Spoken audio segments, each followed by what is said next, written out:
പവിത്രത്തിൻ്റെ ഒരു അപ്കമിങ് എപ്പിസോഡിലേക്ക് എല്ലാവർക്കും സ്വാഗതം. ഗുണ്ടകളുടെ കയ്യിൽ നിന്നും വേദയെ രക്ഷിച്ച് വിക്രം ഒരു കാട്ടിലൂടെ വേദയുടെ കൈ പിടിച്ചുകൊണ്ട് ഓടുന്നുണ്ട്. ഗുണ്ടകൾ പിറകെ തന്നെയുണ്ട്. കുറേ ദൂരം ഓടിക്കഴിയുമ്പോൾ വേദ ഒരു കല്ലിൽ തട്ടി വീഴുകയാണ്. വീഴുന്ന സമയത്ത് വേദ അയ്യോ എൻ്റെ കാല് വേദനിക്കുന്നു വിക്രം എന്ന് പറഞ്ഞ് നിലവിളിക്കുന്നുണ്ട്. ഇതേ സമയം വിക്രം ഒന്നിങ്ങോട്ട് എഴുന്നേറ്റ് വാ വേദ, നമുക്കിവിടെ നിന്ന് രക്ഷപ്പെടണം, അവർ നമ്മുടെ പിറകെ തന്നെയുണ്ട് എന്ന് വിക്രം പറയുന്നുണ്ട്. പക്ഷേ വേദയ്ക്ക് എഴുന്നേൽക്കാൻ കഴിയുന്നില്ല. വേദ കരഞ്ഞുകൊണ്ടിരിക്കുകയാണ്. ഇതേ സമയം വിക്രം വേദയുടെ അടുത്ത് തന്നെ ഇരുന്നുകൊണ്ട് വേദയുടെ അരയിലൂടെ കൈയിട്ട് പിടിച്ച് തന്നിലേക്ക് അടുപ്പിച്ച് ഒളിച്ചിരിക്കുകയാണ്, അവർ കാണാതിരിക്കാൻ വേണ്ടിയിട്ട്. എന്നിട്ട് വേദയോട് പറയുന്നുണ്ട്, വേദ മിണ്ടാതിരിക്കെ, അവർ ഇവിടെ എത്താനായിരിക്കുന്നു, നീ മിണ്ടല്ലേ, അവർ കേൾക്കും, അവരുടെ കയ്യിൽ കത്തിയെല്ലാം ഉണ്ട് എന്ന് പറയാണ്. എന്നാൽ ഇതേ സമയം വേദ വിക്രം തൻ്റെ അരയിലൂടെ കൈയിട്ട് പിടിച്ചിരിക്കുന്നത് ശ്രദ്ധിക്കുന്നുണ്ട്. വേദ നല്ല പ്രേമത്തോടു കൂടി തന്നെ വിക്രമിൻ്റെ മുഖത്തേക്ക് നോക്കിക്കൊണ്ടിരിക്കുകയാണ്. വിക്രമാണെങ്കിൽ ഇതൊന്നും ശ്രദ്ധിക്കുന്നില്ല. ഗുണ്ടകൾ അങ്ങോട്ട് വരുന്നുണ്ടോ എന്ന് ശ്രദ്ധിക്കുകയാണ് അവൻ. വേദയാണെങ്കിൽ വിക്രമിൻ്റെ മുഖത്തേക്ക് തന്നെ നോക്കിക്കൊണ്ടിരിക്കുകയാണ് ഒരു പുഞ്ചിരിയോട് കൂടി. ഇടയിൽ അവളുടെ കയ്യിൽ കാൽ വേദന കൊണ്ട് അയ്യോ എൻ്റെ കാല് വേദനിക്കുന്നു എന്ന് വീണ്ടും നിലവിളിക്കുകയാണ്. അപ്പോൾ വിക്രം പെട്ടെന്ന് തന്നെ വേദയുടെ വായ് പൊത്തുന്നുണ്ട്. ഇതേ സമയം വിക്രമിൻ്റെ കയ്യിൽ കടിക്കുക കേട്ടോ വേദ. വിക്രമിന് വേദനിക്കുന്നുണ്ട് എങ്കിലും ആ വേദനയെല്ലാം വിക്രം സഹിക്കുകയാണ്. പെട്ടെന്ന് അങ്ങോട്ടേക്ക് ഗുണ്ടകൾ വരുന്നുണ്ട്. ആ വാള് കൊണ്ട് ആ പൊന്തക്കാട്ടിലേക്ക് അവരിയ്ക്കുന്ന ഭാഗത്തേക്ക് വാള് കൊണ്ടൊരു കുത്തുന്നുണ്ട്. ഇതേ സമയം വേദയുടെ ദേഹത്ത് തട്ടാതിരിക്കാൻ വേണ്ടിയിട്ട് നമ്മുടെ വിക്രം ആ വാള് കയറി പിടിക്കുന്നു. പെട്ടെന്ന് വിക്രമിൻ്റെ കയ്യിൽ മുറിയാവുന്നുണ്ട്. ആ വാളിലെല്ലാം രക്തം പുരണ്ടിരിക്കുന്നു. വേദ പെട്ടെന്ന് തന്നെ സാരി കൊണ്ടത് തുടയ്ക്കുകയാണ്. ഗുണ്ടകൾ അവിടെ കുറേ സമയം തിരയുന്നുണ്ട്. അവരെ കാണാത്തത് കൊണ്ട് തന്നെ അവിടെ നിന്നും അവർ പോവുകയാണ്. പെട്ടെന്ന് വേദയും വിക്രമും അവിടെ നിന്നും എഴുന്നേറ്റ് നടന്ന് നീങ്ങുന്നുണ്ട്. വേദ ഒന്ന് നീ വേഗം ഇങ്ങോട്ട് വാ, എന്താണ് ഇത്ര പതുക്കെ നടക്കുന്നതെന്നൊക്കെ വിക്രം ചോദിക്കുന്നുണ്ട്. അത് എൻ്റെ കാല് വേദനിക്കുന്നു, ഞാൻ വെറുതെ പറയല്ല, ഞാൻ അഭിനയിക്കുകയാണോ എന്നാണോ നിങ്ങൾ വിചാരിക്കുന്നത്, എനിക്ക് ശരിക്കും വേദനയുണ്ട് എന്ന് പറയുന്നുണ്ട്. ഇതേ സമയം വിക്രം വേദയുടെ കൈ പിടിച്ചുകൊണ്ട് തന്നെ നടക്കുകയാണ്. കുറച്ച് ദൂരം നടന്നു കഴിഞ്ഞപ്പോൾ വിക്രം പോക്കറ്റിൽ നിന്നും ഫോൺ എടുത്തുകൊണ്ട് റേഞ്ച് ഉണ്ടോയെന്ന് നോക്കുന്നുണ്ട്. റേഞ്ച് ഇല്ലാത്തത് കൊണ്ട് തന്നെ വേദയോട് പറയുകയാണ് അവൻ.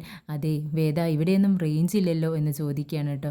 അപ്പോൾ വേദ പറയുന്നുണ്ട്, ഓ ഈ കുറ്റിക്കാട്ടിൽ ആരാ റേഞ്ച് കൊണ്ടുവന്ന് വെക്കുന്നത്, എന്താ വട്ടുണ്ടോ അവർക്ക് എന്ന് ചോദിക്കുക കേട്ടോ. ഓ അതെ, നിൻ്റെ കാലല്ല ഡാമേജ് ആവേണ്ടത്, നിൻ്റെ നാക്കായിരുന്നു എന്ന് പറയുന്നുണ്ട് വേദയോട്. ഓ നീ എന്താ തമാശ പറയുകയാണോ ഈ സമയത്തെന്ന് പറഞ്ഞ് വേദ വിക്രമിനെ കളിയാക്കുന്നുണ്ട്. ആണെങ്കിൽ വേദയോട് ദേഷ്യപ്പെടുന്നു. വേദ, നിനക്ക് നടക്കാൻ പറ്റില്ല എന്നുണ്ടെങ്കിൽ നീ ഇവിടെ നിന്നോ, എനിക്കൊന്നും പറ്റത്തില്ല, ഇവിടെ നിന്നും എത്രയും പെട്ടെന്ന് രക്ഷപ്പെടാൻ വേണ്ടി നോക്കുമ്പോൾ നീ നടക്കാൻ വയ്യാന്നല്ലേ പറയുന്നത്, ഞാൻ പോവാ, നീ വന്നോ എങ്ങനെയെന്ന് വെച്ചാ എന്നും പറഞ്ഞുകൊണ്ട് വിക്രം വേദയെ അവിടെ നിർത്തിയിട്ട് പോവാട്ടോ. അപ്പോൾ വേദ വിളിച്ച് പറയുന്നുണ്ട്, ആ ആയിക്കോട്ടെ നീ പോക്കോ, എനിക്ക് നടക്കാൻ വയ്യാന്ന് പറയുന്നത് ഞാൻ ശരിക്കും പറയുന്നത് തന്നെയാണ്, ഞാൻ അഭിനയിക്കുകയൊന്നുമല്ല വയ്യാന്നുള്ളത്, എൻ്റെ ജീവനല്ലല്ലോ നിനക്ക് വലുത്, നീ പോക്കോ എന്ന് പറയാട്ടോ. വിക്രം കുറച്ച് ദൂരം അങ്ങോട്ട് മുന്നോട്ട് നടക്കുന്നുണ്ട്. അത് കഴിഞ്ഞപ്പോൾ വേദയെ പിറകോട്ട് തിരിഞ്ഞു നോക്കുകയാണ്. വേദയാണെങ്കിൽ നടക്കാൻ വയ്യാണ്ട് അവിടെ തന്നെ നിൽപ്പുണ്ട്. വിക്രം വേഗം തന്നെ വേദയുടെ അടുത്തേക്ക് ചെല്ലുന്നുണ്ട്. എന്നിട്ട് പറയുന്നുണ്ട്, അതെ നിന്നെക്കൊണ്ട് ഞാൻ തോറ്റു, എന്തായാലും വേണ്ടില്ല, നീ എൻ്റെ തോളിലൊക്കെ കൈയിട്ട് പിടിക്ക് എന്ന് പറഞ്ഞുകൊണ്ട് വേദ വിക്രമിൻ്റെ തോളിൽ പിടിക്കുന്നുണ്ട്. അങ്ങനെ രണ്ട് കൈ കൊണ്ടും വേദയെ എടുത്ത് പൊക്കുകയാണ് വിക്രം. അങ്ങനെ വേദയെ എടുത്തുകൊണ്ട് വിക്രം ഒരുപാട് ദൂരം അങ്ങോട്ട് നടക്കുകയാണ്. കുറേ ദൂരം നടന്നു കഴിയുമ്പോൾ അവിടെ ഒരു അരുവി കാണുന്നുണ്ട്. അതിനിടയിൽ ഒരു ഗുഹ പോലെയുള്ള ഒരു കല്ല്, വലിയ കല്ല് വെച്ചിട്ടുള്ള ഒരു ഗുഹ പോലുള്ള ഒരു സ്ഥലത്ത് വേദയെ കൊണ്ടിരുത്തുകയാണ്. അത് കഴിയുമ്പോൾ വേദയോട് വിക്രം പറയുന്നുണ്ട്, അതെ നിൻ്റെ കാലിന് പൊട്ടലൊന്നുമില്ല, ചെറിയ എന്തോ ചതവ് എന്തോ ആണെന്ന് തോന്നുന്നു, ഞാനിതാ വരുന്നു, നീ ഇവിടെ ഇരിക്കും കേട്ടോ എന്ന് പറയാണ്. വിക്രം നടന്നു പോകുന്ന സമയത്ത് വേദ പറയുന്നുണ്ട്, വിക്രം സൂക്ഷിക്കണം കേട്ടോ എന്ന് പറയാണ്. ഓ ഞാനോ നോക്കിക്കോളാം എന്ന് പറഞ്ഞുകൊണ്ട് വേദ വിക്രം അങ്ങോട്ട് നടന്ന് നീങ്ങുകയാണ്. കുറച്ച് കഴിഞ്ഞ ശേഷം വിക്രം തിരിച്ചു വരുന്നുണ്ട്. കുറച്ച് വിറകും വാഴയുടെ ഒരു പോളയും കയറുമായിട്ടൊക്കെയാണ് വിക്രം തിരിച്ചു വരുന്നത്. അങ്ങനെ ആ വാഴയുടെ പോള വെച്ച് വേദയുടെ കാല് നിവർത്തി വെച്ച് കെട്ടി വെക്കുകയാണ്. അപ്പോൾ വേദ ചോദിക്കുന്നുണ്ട്, അതെ വിക്രം, നിനക്കെങ്ങനെയാണ് ഇതൊക്കെ അറിയുന്നത്, ഞാൻ ഹോസ്പിറ്റൽ മാനേജ്മെൻറ്റ് പഠിച്ചതുകൊണ്ട് എനിക്കിതെല്ലാം അറിയാം, പക്ഷേ നീ മെക്കാനിക്കൽ എഞ്ചിനീയറിംഗ് അല്ലേ പഠിച്ചിരിക്കുന്നത്. അപ്പോൾ പിന്നെ ഇതൊക്കെ എങ്ങനെ അറിയാൻ പറ്റുന്നു എന്ന് ചോദിക്കുക കേട്ടോ. അപ്പോൾ വിക്രം പറയുന്നുണ്ട്, അതെ ഇത് പഠിച്ചിരിക്കാനേ അത്ര വലിയ പഠിപ്പൊന്നും അറിഞ്ഞിരിക്കാൻ വലിയ പഠിപ്പൊന്നും വേണമെന്നില്ല. ഒരു അപകടം പറ്റിക്കഴിഞ്ഞാൽ മിനിമം അത് എങ്ങനെ സോൾവ് ചെയ്യാമെന്നുള്ളതെങ്കിലും അറിഞ്ഞിരിക്കണ്ടേ, അങ്ങനെ പഠിച്ചതാ എന്ന് പറയുന്നുണ്ട്. അപ്പോൾ വേദ അങ്ങനെ വിക്രമിനെ നോക്കിക്കൊണ്ട് ചിരിക്കുന്നുണ്ട്. പിന്നീട് വിക്രം വിറകെല്ലാം കൂട്ടിവെച്ച് തീയിടുന്നുണ്ട്. അങ്ങനെ വേദയെ തീയിൻ്റെ അടുത്തേക്ക് വിക്രം കൊണ്ടിരുത്തുന്നുണ്ട് കേട്ടോ. അപ്പോഴാണ് വിക്രമിനെ നോക്കിക്കൊണ്ട് വേദ ചോദിക്കുന്നത്, വിക്രം നിനക്ക് വിശക്കുന്നുണ്ടോ? അപ്പോൾ വിക്രം തിരിച്ചു ചോദിക്കുക കേട്ടോ, നിനക്ക് വിശക്കുന്നുണ്ടെങ്കിൽ അതങ്ങ് പറഞ്ഞാൽ പോരെ, എനിക്ക് വിശക്കുന്നുണ്ടോയെന്ന് നീ എന്തിനാ ചോദിക്കുന്നതെന്ന് ചോദിക്കുകയാണ്. അപ്പോൾ വേദ പറയുന്നുണ്ട്, ശരിയാ എനിക്ക് വിശക്കുന്നുണ്ട്, ഞാനേ 2 ദിവസമായി ഭക്ഷണം കഴിച്ചിട്ട്. അപ്പോൾ വിക്രം പറയുന്നുണ്ട്, ശരി നീ ഇവിടെ ഇരിക്കേ, ഞാനിപ്പോൾ വരാം എന്നും പറഞ്ഞുകൊണ്ട് വീണ്ടും പുറത്തേക്ക് പോവുകയാണ്. കുറച്ച് സമയം കഴിഞ്ഞ് വിക്രം 2 മീനുമായി തിരിച്ചു വരികയാണ്.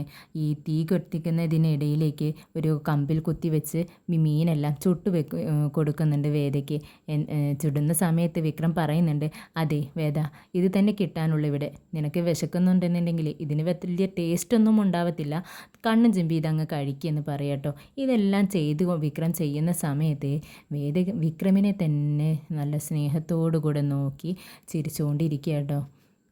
അങ്ങനെ മീനെല്ലാം ചുട്ട് കഴിഞ്ഞ് വിക്രം അത് ഒരു ഇലയിലാക്കി വേദയ്ക്ക് കൊടുക്കുന്നുണ്ട്. എന്നിട്ട് പറയുന്നുണ്ട്, കഴിച്ചോ, മുള്ളുണ്ടാവും സൂക്ഷിക്കണം എന്ന് പറയുന്നുണ്ട്. വേദ എല്ലാം നുള്ളി കഴിക്കുന്ന സമയത്ത് വായിൽ മുള്ളു കുടുങ്ങുന്നുണ്ട്. അങ്ങനെ അയ്യോ എൻ്റെ വായിൽ മുള്ളു കുടുങ്ങിയെന്ന് പറഞ്ഞ് കരയാട്ടോ. മീൻ കൊണ്ടുവന്നതും പോരാ, ഇനി മുള്ളും നിൻ്റെ വായിലിരുന്നോ, അതും ഞാൻ ഇനി എടുത്തു തരേണ്ടി വരുമോ എന്നും ചോദിച്ചുകൊണ്ട് വിക്രം വേദയുടെ വായിലുള്ള മീന് മുള്ളെടുത്ത് കൊടുക്കുന്നുണ്ട്. ഇനിയെങ്കിലും ഇതൊന്ന് സൂക്ഷിച്ച് കഴിക്കുന്നീ എന്ന് പറഞ്ഞ് ദേഷ്യപ്പെടുക കേട്ടോ വിക്രം. അപ്പോൾ വേദ പറയുന്നുണ്ട്, വിക്രം എനിക്കിത് കഴിക്കാൻ അറിയുന്നില്ല, നീ ഒന്ന് നുള്ളിത്തരുമോ, എൻ്റെ വായിൽ വെച്ച് തരുമോ എന്ന് ചോദിക്കുക കേട്ടോ. ഇതൊക്കെ പിടിച്ച് തന്ന് ഇത്രയും വേവിച്ചിട്ടൊക്കെ തന്നതും പോരാ, ഇനി ഞാനിത് വാരി തരണോ നിനക്ക് എന്ന് വീണ്ടും ചോദിക്കുകയാണ് വിക്രം. ശരി പ്ലീസ് വിക്രം, എനിക്ക് വിശന്നിട്ട് വയ്യ അതുകൊണ്ടല്ലേ എന്ന് വേദ ചോദിക്കുകയാണ്. അപ്പോൾ വിക്രം വേഗം തന്നെ അവളുടെ കയ്യിൽ നിന്നും ആ മീനെടുത്ത് മുള്ളൊന്നും ഇല്ലാണ്ട് വായിൽ വെച്ച് കൊടുക്കുക കേട്ടോ. വായ് തുറക്കുക എന്ന് പറയുകയാണ്. അപ്പോൾ വേദ വേഗം തന്നെ വായ് തുറക്കുന്നുണ്ട്. അങ്ങനെ പകുതിയോളം കഴിഞ്ഞപ്പോൾ വിക്രം ചോദിക്കുന്നുണ്ട്, എന്താ നിനക്ക് മതിയോ എന്ന് ചോദിക്കുകയാണ്. ഇല്ല വിക്രം എനിക്ക് വിശപ്പ് മാറിയിട്ടില്ല എന്ന് പുഞ്ചിരിയോടെ തന്നെ നമ്മുടെ വേദ പറയുന്നുണ്ട്. വേദയ്ക്കാണെങ്കിൽ വിക്രമിനോട് വളരെ സ്നേഹം തോന്നുകയാണ് ഈ സമയത്തൊക്കെ, വിക്രമിൻ്റെ ഈ കെയറിങ് കണ്ടിട്ട്.